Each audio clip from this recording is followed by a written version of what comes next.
Beware, you're in for a scare.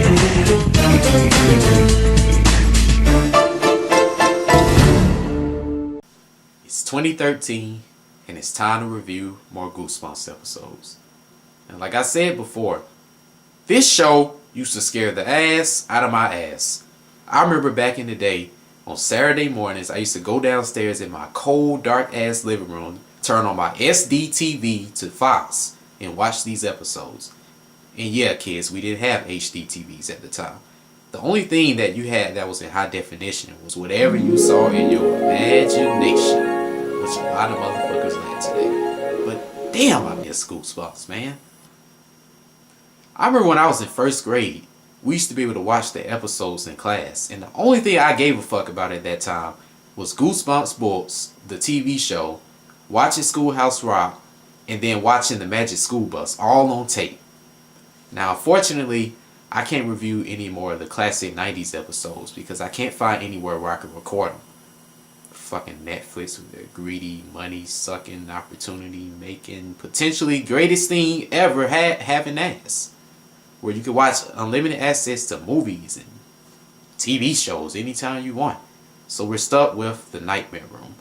Personally, I don't really know much about this. I remember it came on Kids WB back in the early 2000s, but I didn't give a damn enough about it to even watch it. So we're stuck with this. I recently saw some episodes of it, and it was a pretty good transcend of like Goosebumps into the 2000s from the 90s, because you do have to go with the current time. So here are episodes of The Nightmare Room.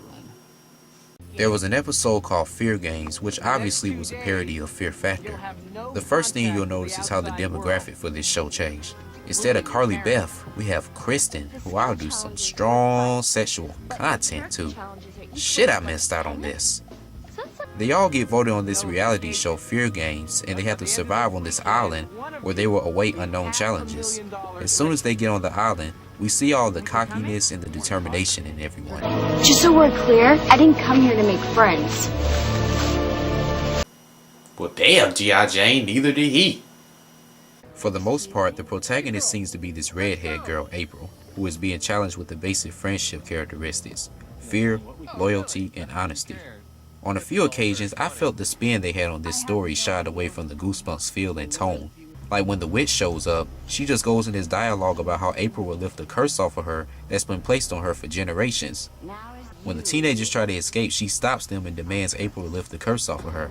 Then when April realizes she's faced with another challenge, she saves the day. Go! I can hold her for a while!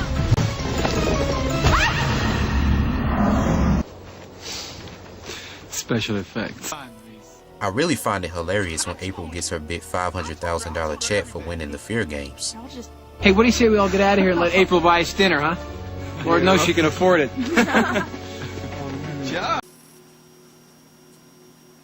So you give her a check, but she has to buy everyone dinner. Damn, that guy's an Indian giver. And did he play on that show Full House?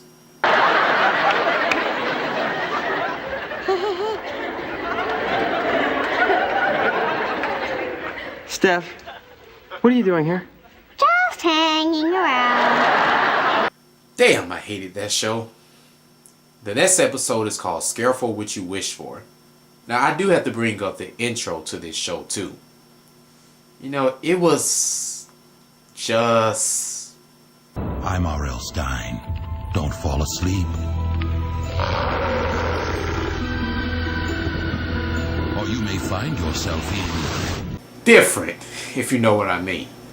Now, after growing up watching the classic 90s Goosebumps intro, remember with the scary dog with the glowy eyes and the fucking creepy, eerie looking dummy? It's kind of hard trying to take something like that seriously.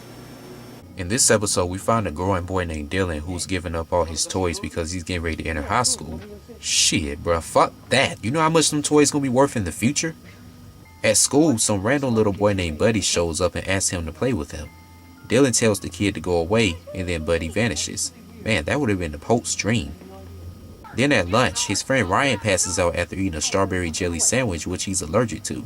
Since Dylan knows that Ryan is his best friend, and the little boy wants to be his friend, he thinks that Buddy tried to kill Ryan.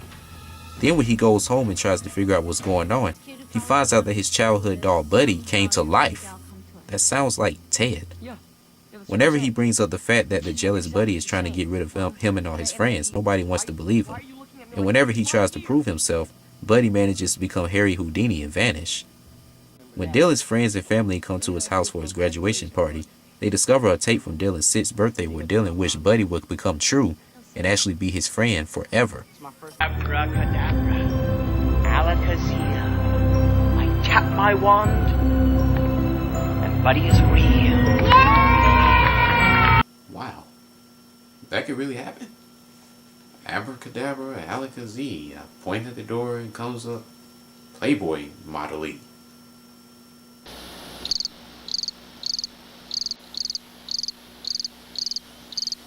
I'm willing to wait this whole review for this. Then we find out Dylan gets his wish when Buddy magically finds a way to take his life and turn him into a doll. Camp Nowhere is centered around a group of teenagers who spend the night at a haunted cabin but discover some strange shit. Like that the camp is stuck in the 1960s and this weird motherfucker that looks like Park Ranger Smith with diabetes is trying to trap them there. You notice a lot of future stars in this episode, like this guy Sam Jones III, who played Craig on Blue Mountain State, and Frankie Muniz, who had the main role in Malcolm in the Middle, and played in countless shit for Disney Network shows. When Russell, Sam Jones III's character, hears a voice inside this spooky barn, they find this kid that warns them about the camp counselor Uncle Brian trying to keep them there.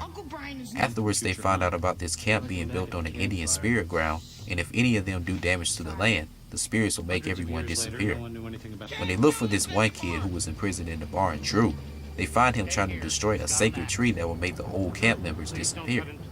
It's really funny when they try to escape. Like, how does the black guy fall and get caught in a trap while the white girls escape? And of course, after everything turns to normal, Russell makes his return. Okay, man? I'm good, how are you? Something about this isn't right. Didn't they just try to leave him to die earlier? Just a little hard to believe that he would have had this kind of attitude. And that's Camp Nowhere. It still doesn't beat Camp Nightmare in my books, but it was a pretty damn good episode. Goosebumps was a very pivotal influence in my life and who I am today. It was something about the way the kids were very cheesy and they acted and the suspenseful monsters that really made this show special. And I knew almost 20 years ago that kids from my generation and myself were still going to remember this show. It was something about the way the writers understood our lives. Like, they were almost accurate with that shit and depicting it as who we were. That really made this show special enough to know, yeah, we're going to still remember this. I also want to thank you again for joining me for another October of my favorite TV show reviews.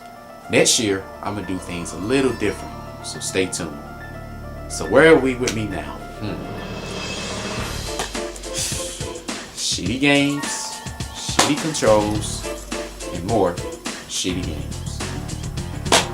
Stay tuned for more reviews, but right now, I got to get my wish. Abracadabra, alakazia, I point at the door, and comes my fucking Playboy Model-y.